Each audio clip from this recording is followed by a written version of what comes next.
many people have told me, if I quit smoking, I'm going to gain weight. Yeah. Well, food really doesn't taste good, but they say it tastes much better if you quit smoking. Now, the downside to that is I'm going to gain weight. That means a new wardrobe, which I'd like to have, but I can't afford. Okay. More sustained talk from Kathy. I just summarize what she has said thus far and continue the conversation. So right now you're seeing that it's a part of your life. It's been a part of your life off and on for 18 years. It's become a more important part of your life because you found yourself smoking at times that you thought, I'll never smoke then. Right. Yeah. And your worry is that if you stop, you will end up gaining weight. So I'm hearing this kind of list of things that don't feel so positive about stopping. I'm wondering what else might be on that list. This is a variation on pros and cons. I'm pursuing this as the client began the conversation in this direction. I use pros and cons when the client clearly states some advantages or disadvantages to making a change. I want to hear all of that and then the possible advantages of changing. Withdrawal, they say it's awful. Being cranky. And if I do go through this, I just hope my friends understand and will support me in what I'm trying to do. Okay, yeah, so added to the other list is the having to go through the withdrawal, the unpleasantness of that. Okay, what else might be on the not so good side about smoking, about stopping? I think everything's on the bad side about smoking, but I've just smoked so long. I just can't imagine not going through life without smoking. I know I've got to stop.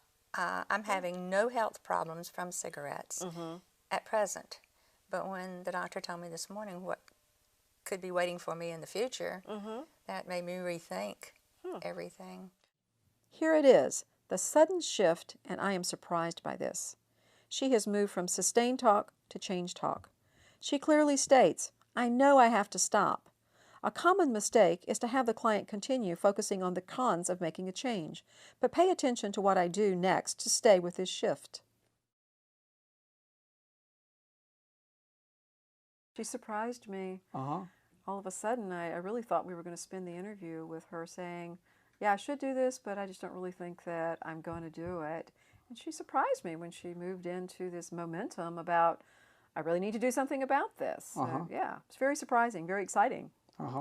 And what do you think, was there anything else that you did that made it effective? I think the most critical piece in this particular interview was my providing Kathy very specific information on how she could deal with withdrawal. That was her greatest fear. When she said she was really anxious about this, I asked her what that anxiety was about, and she said withdrawal. Had I just said, well, yep, withdrawal is really hard for a lot of people and good luck, Kathy would have done nothing. She would have probably walked out the door and had a cigarette as soon as she could possibly have one. But I came in and I first asked her what she knew about dealing with withdrawal. She knew nothing about that. And I came and I provided her very specific information on how we at this particular office could help her with that. And she became excited about it and made a very, very strong commitment to begin the smoking cessation program with us.